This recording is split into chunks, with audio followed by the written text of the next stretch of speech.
Mheshimiwa Rais, wageni waalikwa, mabibi na mabwana, maadhimisho ya miaka 60 ya Benki Kuu yanatupatia fursa hii muhimu ya kutafakari maendeleo ya taasisi yetu, mageuzi makubwa ya mfumo wa fedha nchini Tanzania, pamoja na mchango wa Benki Kuu katika maendeleo ya kijamii na kiuchumi. Tukio hili la leo pia linatupatia tathmini ya kutambua namna Benki Kuu ya Tanzania ilivyokuwa himilivu katika kutekeleza majukumu yake na namna ilivyoweza kuongeza usimamizi na kuleta mchango na namna ilivyokabiliana na mabadiliko ya kiuchumi ndani na nje ya nchi katika kipindi cha miongo 6 iliyopita. Mafanikio haya yameelezwa kwa kina katika kitabu utakachokizindua baadaye chenye kichwa cha habari kitabu cha safari ya miaka 60 ya Benki Kuu ya Tanzania, ambacho Mheshimiwa Rais baada ya kukizindua tutaweza kukiweka kwenye kumbukumbu na tutakiweka kwenye makumbusho ya Benki Kuu ya Tanzania iliyopo Dar es Salaam, maktaba zetu zote pamoja na maktaba yetu ya kimtandao, kwenye tovuti ya Benki Kuu, na tutakisambaza kupitia mitandao ya kijamii ili wananchi wengi waweze kukisoma na kuzingatia yaliyomo. Mheshimiwa Rais, mabibi na mabwana, kauli mbiu ya maadhimisho ya miaka 60 ya Benki Kuu ni kuendeleza ustawi wa uchumi, ubunifu, mageuzi na ustahimilivu. Kauli mbiu hii ni mwafaka kwa wakati huu kwa kuwa inaakisi mabadiliko makubwa yanayoendelea kutokea katika nchi nyingi duniani, yanayochochea ukuaji wa matumizi ya teknolojia za kidijitali katika sekta ya fedha, yanayojibu changamoto za mabadiliko ya tabia nchi na yanayokabili misukosuko ya kiuchumi na mivutano ya kisiasa duniani. Katika tukio hili la leo pia litahitimishwa kwa kongamano litakalojielekeza katika mada mbili. Mada ya kwanza itahusu mageuzi ya kidijitali na sera ya fedha katika kujenga mustakabali wa ukuaji wa uchumi jumuishi. Mada ya pili itakuwa ni sera ya fedha inayozingatia mabadiliko ya tabia nchi katika kujenga uchumi stahimilivu na endelevu. Ninafurahi kwa kuwa nimepata taarifa kuwa wageni wengi waliohudhuria katika hafla hii asubuhi wamethibitisha pia kushiriki katika kongamano la leo mchana. Kongamano hilo litatukutanisha magavana wa Benki Kuu za Jumuiya ya Afrika Mashariki EAC, kuna magavana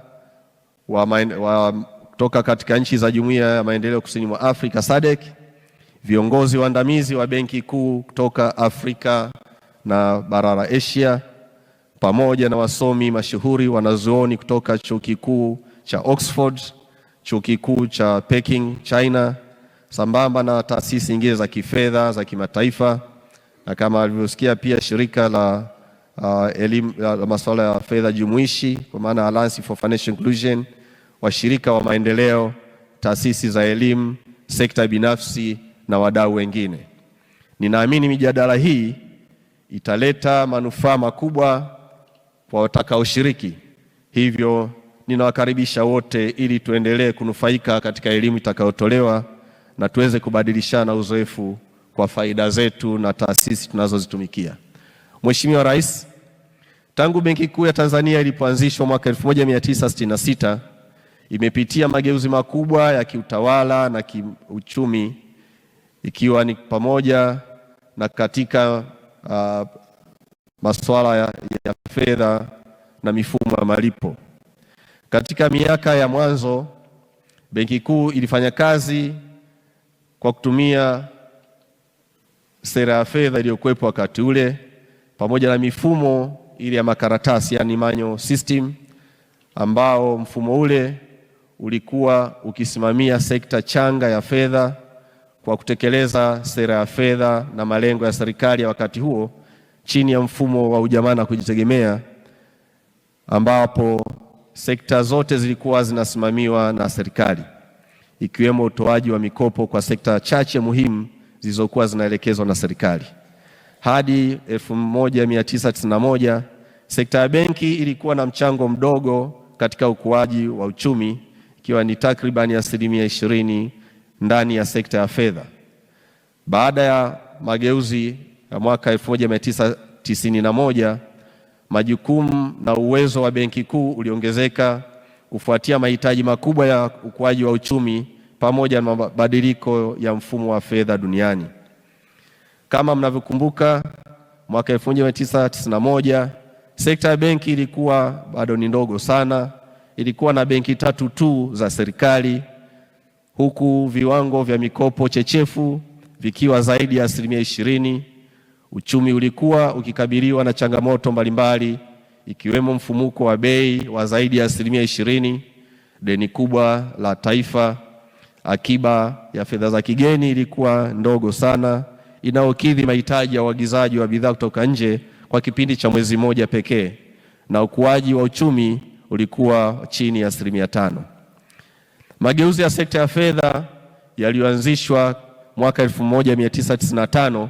pamoja na mabadiliko yaliyofanyika ndani ya Benki Kuu ya Tanzania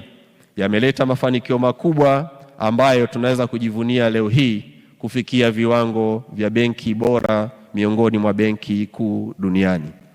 Katika miaka ya mwanzo ya mageuzi ya Benki Kuu ya Tanzania ilitumika mifumo mbalimbali, na Benki Kuu iliweza kutumia mfumo wa sera ya fedha uliolenga udhibiti wa kiasi cha fedha kama nyenzo kuu ya kudhibiti mfumuko wa bei. Mfumo huo ulisaidia Tanzania kuvuka salama katika kipindi muhimu cha mpito na kuchangia mafanikio makubwa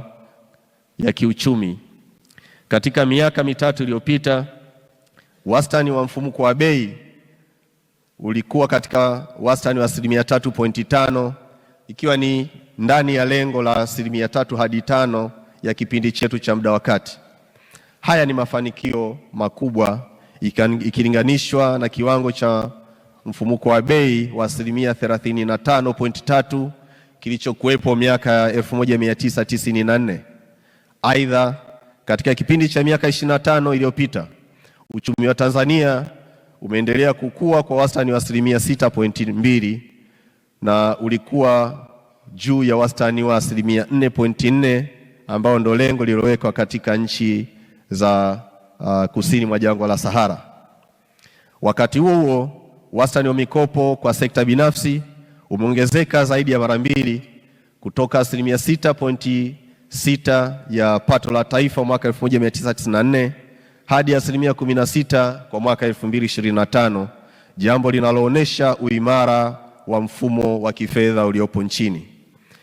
Idadi ya benki zilizosajiliwa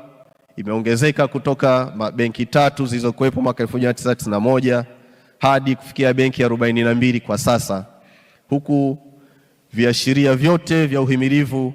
vya uimara wa sekta ya benki vikiwa na ufanisi wa juu ya vigezo vilivyowekwa vya kimataifa. Sekta ya benki pia imeendelea kukua kwa kasi katika kuwa na amana na mali zinazokidhi mahitaji, wakati ukiendelea kuungwa mkono na kuongezeka kwa huduma za wakala wa benki, ubunifu wa huduma za kifedha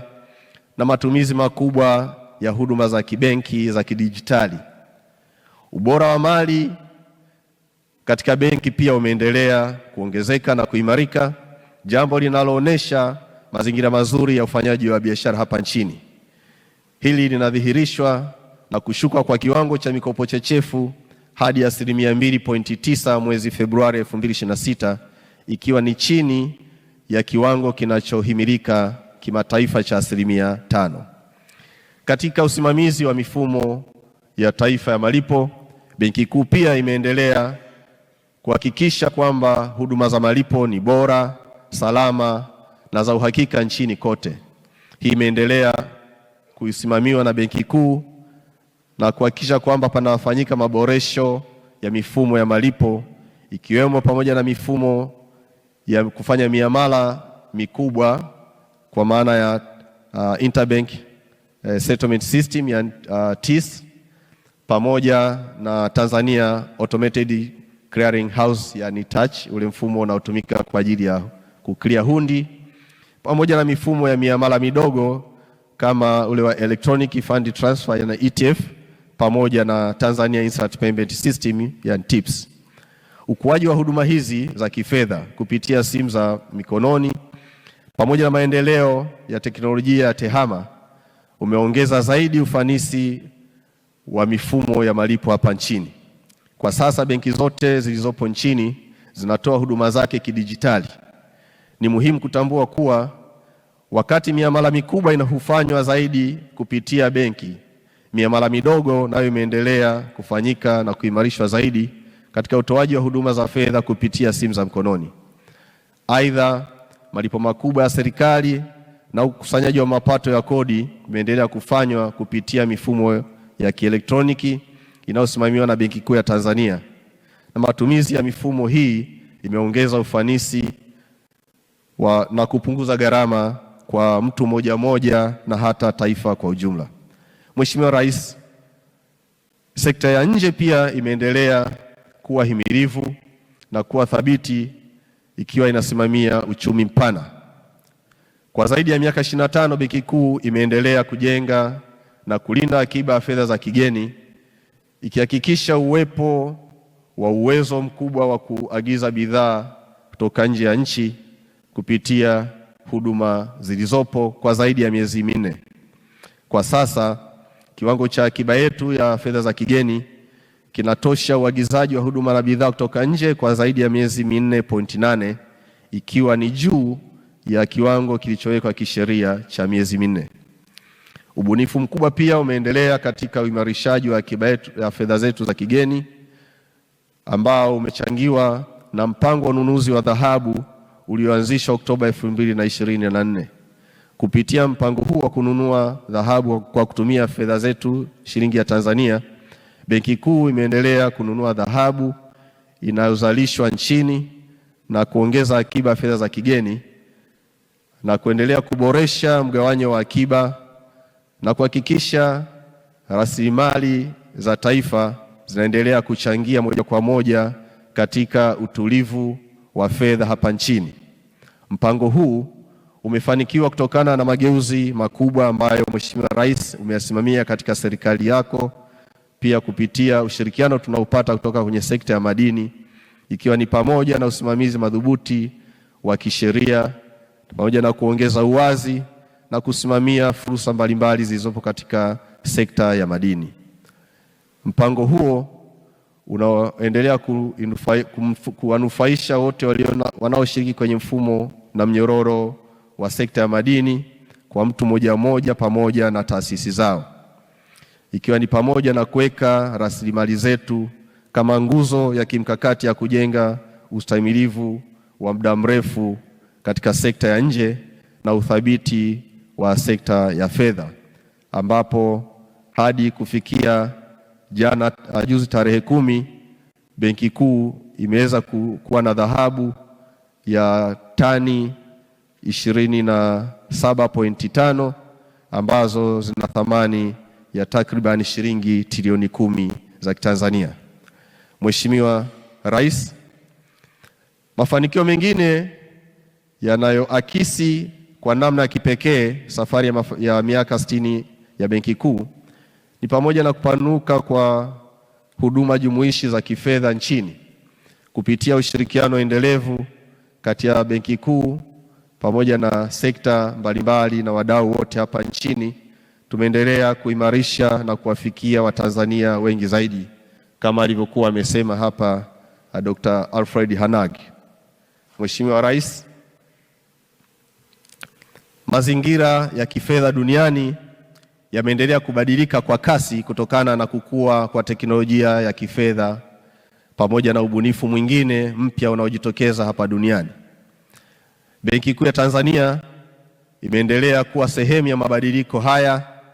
na kusimamia mifumo na kuhakikisha inaleta maboresho ya mifumo ya malipo, kuhamasisha ubunifu na kuimarisha mifumo ya kidijitali ili kuiweka salama zaidi pale watu wanapofanya miamala yao nchini. Pia Benki Kuu imeendelea kutathmini kwa makini dhana na nyenzo mbalimbali zinazotumika na kuibuka duniani zikiwemo sarafu za kidijitali za Benki Kuu, yani Central Bank Digital Currency, pamoja na matumizi ya akili unde, ambapo kwa sasa tumeanzisha kitengo cha akili unde na tumesaini mikataba na vyuo vikuu 6 hapa nchini ili kuwa na uwezo wa kuchakata takwimu na kufanya maamuzi kwa kutumia taarifa zilizotokea kwenye mfumo wa akili unde. Pia tumeendelea kuwa imara katika kudhibiti vihatarishi vinavyojitokeza kwenye mifumo ya malipo kwa maana ya cyber security, ili kuhakikisha kwamba teknolojia hizi zinaongeza ufanisi, zinapanua upatikanaji wa huduma za fedha na kuimarisha uthabiti wa kifedha bila kuathiri au kuleta madhara katika uhalilishaji wa fedha hapa nchini. Kutokana na maendeleo ya kisasa katika masoko ya fedha, ubunifu wa sekta ya fedha pamoja na shughuli za kibenki, Benki Kuu ya Tanzania imeendelea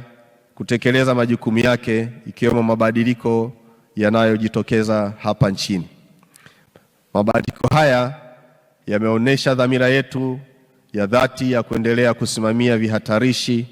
na kuhakikisha kwamba mifumo ya fedha siku zote inaendelea kubaki salama. Katika kufanikisha pia dira ya maendeleo ya taifa ambayo inalenga kujenga uchumi imara, jumuishi na shindani, Benki Kuu imeendelea kusimamia na kutekeleza majukumu yake, na hivyo tunaendelea kusimamia masuala yote ikiwemo mageuzi yanayoendelea kutekelezwa na Benki Kuu ya kulenga uimarishaji na uthabiti wa fedha, kuimarisha masoko ya kifedha na kuhakikisha sekta ya fedha inasaidia kikamilifu maendeleo ya muda mrefu hapa nchini. Benki Kuu iko tayari kuendelea kuimarisha na kusimamia masuala yote yaliyoelekezwa na serikali katika kuchangia mafanikio ya dira ya maendeleo ya taifa ya mwaka 2050. Mheshimiwa Rais, naomba nimalizie kwa kurudia tena kutoa shukrani za dhati kwako kwa kukubali kushiriki katika tukio hili licha majukumu yako mengi ulionayo, na pia niendelee kuwashukuru washiriki wote kwa kuhudhuria tukio hili la kihistoria. Tunapoadhimisha hatua hii ya miaka 60 ya mafanikio ya Benki Kuu, tunathibitisha pia dhamira yetu kwa siku zijazo. Tunaahidi kuwa Benki Kuu ya Tanzania itaendelea kufanya kazi zake kwa kushirikiana na wadau wote katika kuandaa na kutekeleza sera ya fedha, kudhibiti mfumuko wa bei, kusimamia sekta ya fedha, kuimarisha mifumo ya malipo, kuchapisha na kusambaza sarafu na noti nchini, kukuza huduma jumuishi za kifedha, kuimarisha urari wa malipo ya nje, kusimamia uimara wa thamani ya shilingi ya Tanzania, kuhimiza ubunifu wenye uwajibikaji na mageuzi ya kiuchumi nchini, kuimarisha ushirikiano wa kikanda na kulinda uthabiti wa uchumi jumla na mifumo yote ya kifedha, huku tukiwalinda wateja kwa muktadha wa kuunga mkono safari ya mafanikio ya Tanzania katika kipindi kilichopo mbele yetu. Mheshimiwa Rais, kwa heshima na taadhima naomba kuwasilisha, na asanteni sana wote.